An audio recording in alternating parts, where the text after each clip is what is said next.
안녕하세요. 조윤 목사입니다. 좋은 봄날 어찌들 지내고 계시는지요? 다들 주 안에서 주시는 평강과 또 그 소망의 은총 가운데 잘 살고 계시리라 생각합니다. 오늘 또 로마서 말씀을 계속 읽어가 보도록 하겠습니다. 로마서 8장입니다. 자, 로마서 8장 1절 말씀부터 제가 한번 읽어보겠습니다.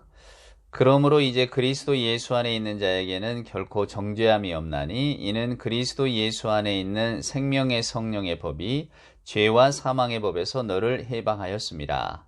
율법이 육신으로 말미암아 연약하여 할 수 없는 그것을 하나님은 하시나니 곧 죄로 말미암아 자기 아들을 죄 있는 육신의 모양으로 보내어 육신의 죄를 정하사 육신을 따르지 않고 그 영을 따라 행하는 우리에게 율법의 요구가 이루어지게 하려 하심이라. 아멘. 예. 호르몬이하고 살고 있는 한 아이가 있었는데요. 이 아이가 돌팔매질을 잘했대요. 돌 던지는 거. 어느 날 이 돌을 던지다가 그만 이웃집 아주머니가 물동이를 이고 오는데, 옛날 이야기니까 물동이가 있습니다. 물동이를 이고 오는데 그냥 그 돌이 그 물동이를 맞아서 깨트려 버렸어요. 산산조각이 났죠. 아주머니가 물벼락을 맞았지 않았겠습니까? 아주머니가 가만히 있을 리가 없죠. 이 아이에게 이렇게 말을 했습니다. 야, 이 애비 없이 자란 자식이라 어쩔 수가 없구나. 아이가 너무 속상해서 징징 울면서 이제 집으로 돌아왔습니다. 엄마에게 묻는 거죠. 엄마, 우리 아버지는 누구예요? 우리 아빠는 어디 있어요? 나는 왜 아빠 없는 자식이란 말을 들어야 됩니까? 엄마가 말하죠. 너 아버지 없어. 너 아버지 없어. 알려고 하지 마. 그랬더니 갑자기 이 아이가 칼을 들고 자기 목에 대는 겁니다. 근본 없이 자란 자식, 아비 없는 자식, 이제 더 그런 소리 듣기 싫다고, 아비도 없는 자식이 더 살아서 뭐 하겠냐고 막 찌르려고 하는 겁니다. 그 표정이가 심상치 않으니까 이제 어머니가 이제 그 아들을 달래면서 실은 네 아버지가 너 뱃속에 있을 때 떠나갔다. 그런데 네가 잘하거든. 나를 찾아오라고 해라. 그러면서 징표를 숨겨놓고 갔는데 그 징표는 이렇게 7모가 난 나무 밑을 찾아보면 된다. 7모가 난 나무를 찾으려 산으로 둘러 돌아다녔지만 찾을 수가 있습니까? 7모가 난 나무가 어디 있겠어요? 근데 가만히 집에 와서 앉아 있는데 옆에 기둥을 보니까 7모가 딱 나 있는 겁니다. 그렇죠, 여러분? 나무 대들보 기둥 같은 거. 그 밑을 파보니까 부러진 칼 조각이 나오는 거예요. 그래서 그 칼 조각을 품고 이제 아버지를 만나러 갑니다. 자, 무슨 이야기입니까? 이규보라고 하는 분이 쓴 동국이 삼국집에 실려있는 아주 족보있는 이야기입니다. 아비는 누굽니까? 고구려를 세운 주몽이요. 예. 이 칼을 품고 아버지를 찾으러 간 이 아들이 바로 고구려의 2대 왕인 유리왕 아닙니까? 유리태자 이야기입니다. 유리태자. 아비 없이 자란 아들이었죠. 그런데 아버지를 만나니까 아버지가 왕이었단 말이에요. 그러니까 갑자기 아비 없이 자란 자식이라고 하는 놀림을 받던 아이가 왕자가 되고 나중에 왕이 되는 것 아니겠습니까? 신분이 바뀌는 겁니다. 저와 여러분도 바울은 로마서에서 우리들의 신분이 바뀌었다라고 이야기합니다. 우리는 새로운 신분을 갖게 됐습니다.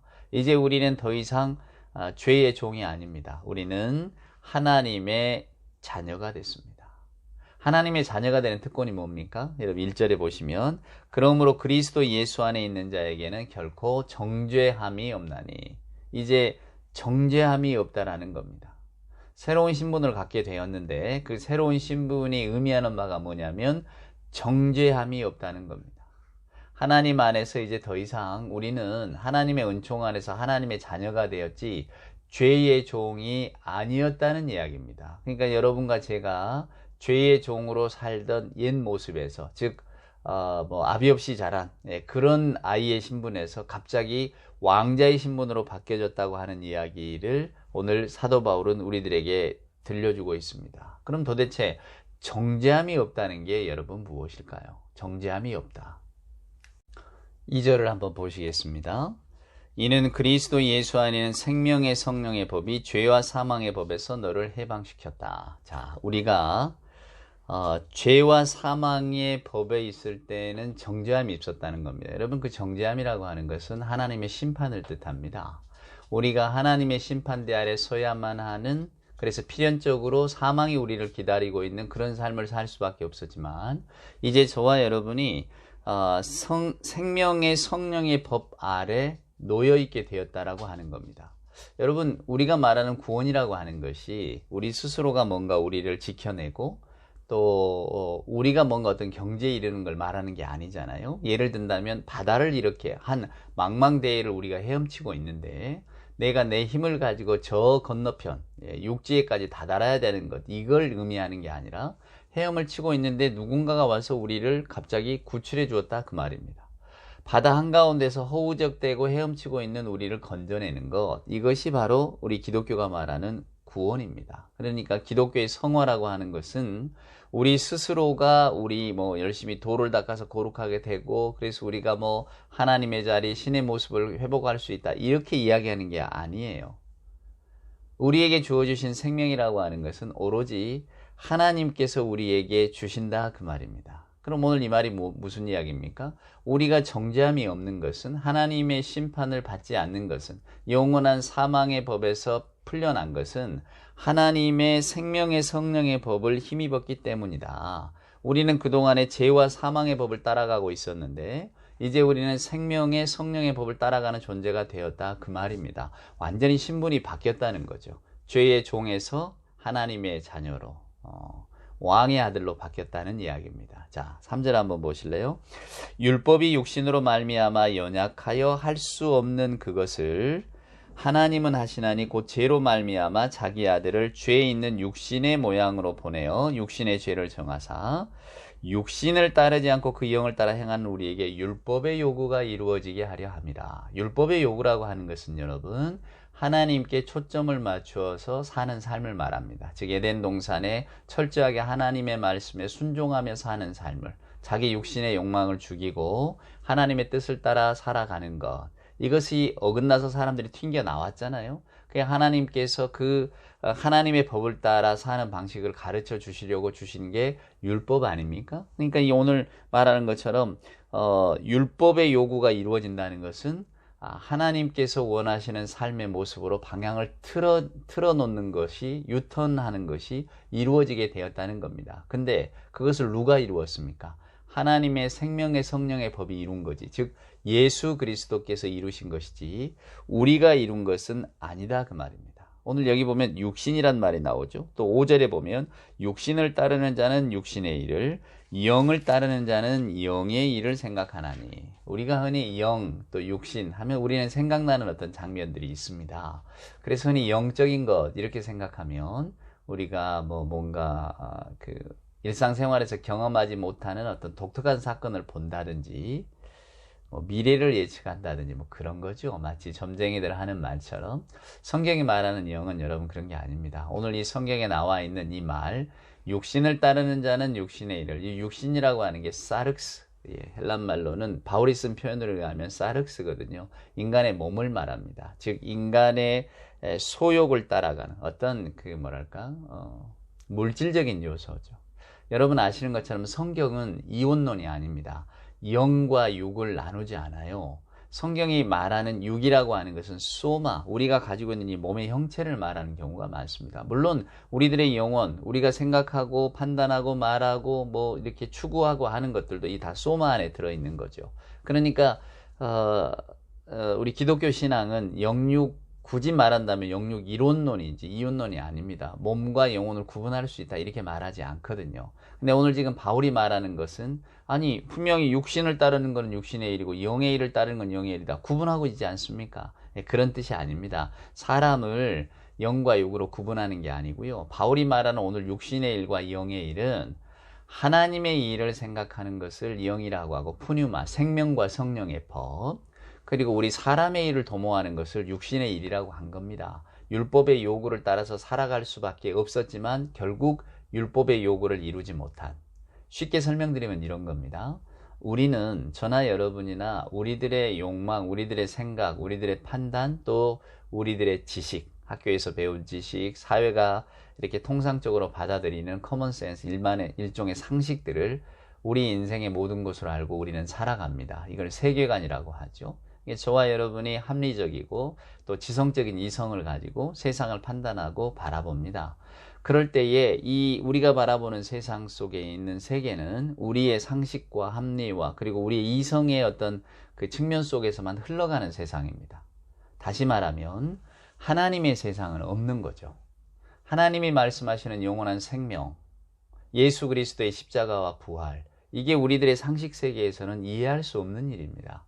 그래서 이것을 받아들이는 사람은 받아들이고 받아들이지 않는 사람은 안 받아들입니다. 그것을 우리는 무신론이라고 하고 저나 여러분은 하나님을 믿는다고 표현을 하죠. 우리는 유신론자, 하나님을 믿고 그리스도를 믿기 때문에 하나님의 세계를 인정하는 거고요. 오늘 사도 바울은 그 이야기를 하고 있는 겁니다. 자, 영의 세계가 있다 그 말입니다. 근데 그 영의 세계는 점쟁이들이 말한 것처럼 뭐 척 보면 압니다.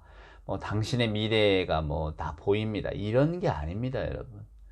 바울이 말하는 영의 일이라고 하는 것은 하나님께서 우리를 위해서 베풀어 주신 모든 일들, 그렇죠? 우리를 사랑하시고 구원하시고자 했던 모든 일들, 그런 일들을 말하는 거고, 육신의 일이라고 하는 것은 그냥 우리가 이렇게 살아가는 일들입니다.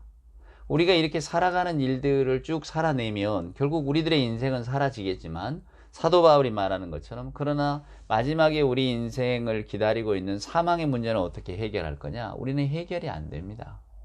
그래서 결국은 사망으로 끝나는 인생밖에 안 된다 그 말입니다. 그런데 우리들에게 하나님께서는 예수 그리스도로 인한 영원한 생명이 있다고 성경을 통해서 가르쳐 주셨잖아요.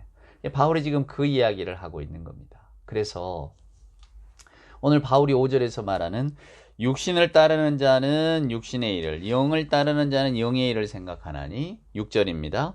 육신의 생각은 사망이요 영의 생각은 생명과 평안이니라. 7절.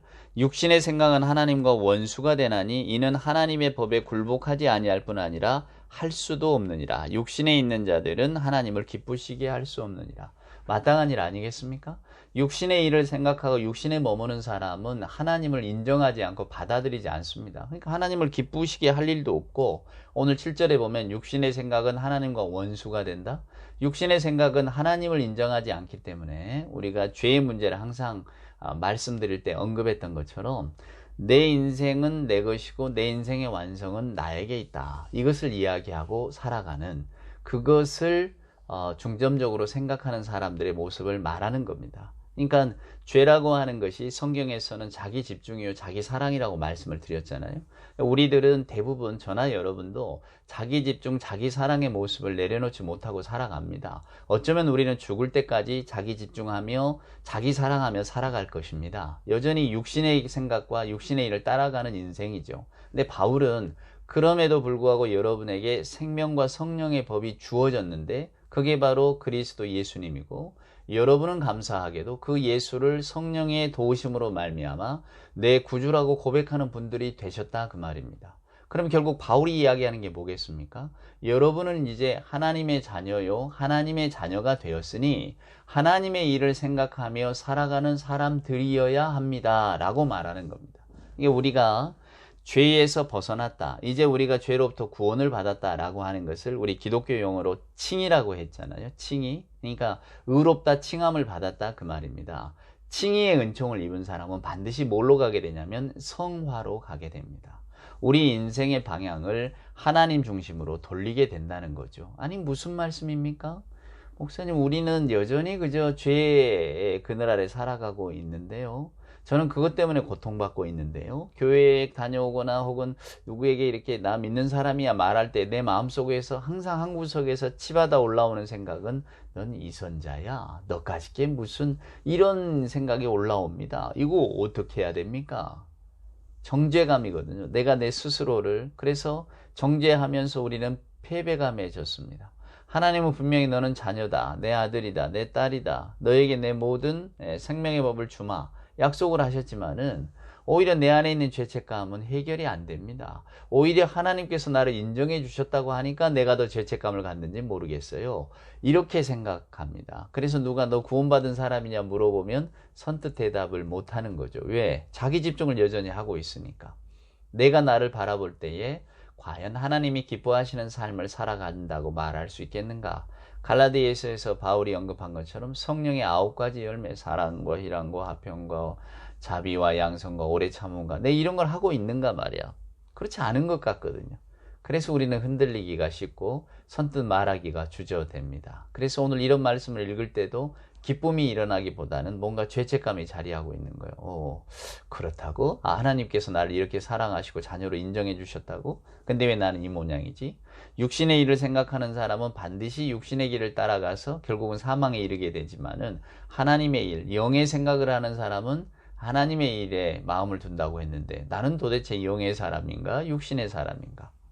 사도 바울도 여러분 오라 나는 공고한 사람이로다 그랬잖아요. 우리가 뭐 사도 바울 넘어서려고 애쓸 필요가 있겠습니까? 맞습니다. 우리는 곤고한 사람입니다. 늘 영의 일을 알면서도 육신의 일을 따라갈 수밖에 없는, 더 쉽게 말씀을 드리면 제가 영의 일, 육신의 일을 하니까 자꾸 멀게만 느껴지시잖아요. 하나님의 말씀을 이렇게 듣고 계실 때에는 내가 영적으로 뭔가 마음도 열리고 귀도 열리고 그래 맞아. 하나님이 나를 사랑해 주셨지. 이런 이제 영의 일에 이렇게 마음을 쓰다가 이 유튜브를 딱 끊고 이제 우리 일상으로 돌아가면 바로 육의 일이 막 밀려 닥쳐오잖아요. 그건 저에게도 마찬가지. 여러분도 그렇고.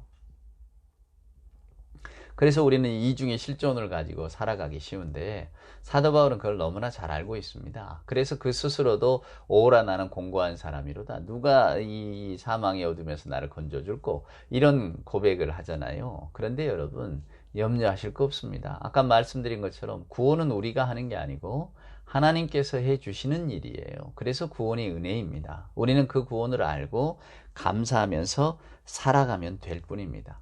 그래서 오늘 이 8장에 있는 이 말씀, 특별히 이 용어를 여러분들이 잘 기억하세요. 육신의 일, 영의 일, 요즘 하도 그냥 성경의 언어를 막 엉뚱하게 갖다 붙이니까 저도 속상한 일이 많은데, 여러분도 육신의 일 또 영의 일 다른 게 아니고, 육신의 일이라고 하는 것은 우리의 생각대로, 우리가 보여지는 세상대로 우리가 살아가는 지금의 삶의 방식을 말하는 거고요. 하나님이 그러니까 들어설 자리가 없는 거죠. 그러나 영의 일이라고 하는 것은 하나님의 사랑과 하나님의 은총을 기억하며 살아가는 일들입니다. 하나님께서 그리스도를 통해서 우리에게 이렇게 구원의 은총을 베풀어 주셨다. 이런 것들을 기억하는 것 역시 모두가 다 영의 일에 들어가게 되는 겁니다. 오늘 저와 여러분이 말씀을 나누고 있는 이 순간 자체도 영의 일이 되는 거고요. 그러니까 바울은 우리가 하나님의 말씀을 생각하고 살아갈 때에 우리는 하나님을 기뻐하는 자가 되지만은, 그렇지 않고 하나님의 말씀을 그냥 잊어버리고 일상의 삶을 살아갈 때는 우리는 그저 여전히 사망의 길을 살아가는 일상의 삶을 살아가는 사람들과 다를 바가 없다는 것을 이야기하는 겁니다. 그러니까 우리들의 실존은 분명히 하나님께서 왕의 자녀라고 선포해 주셨지만 여전히 그저 죄의 길 가운데 서 있는, 그래서 이것이 때로는 딜레마지만 여러분 어쩌겠습니까? 사도 바울도 오라 나는 공고한 사람이로다 이렇게 외쳤는걸요. 그럼에도 불구하고 하나님이 여전히 우리를 사랑하시고 그 구원의 길로 인도하여 주신다는 사실, 그것을 알려주는 성경이 오늘 얼마나 복된 책입니까? 얼마나 복된 말씀입니까?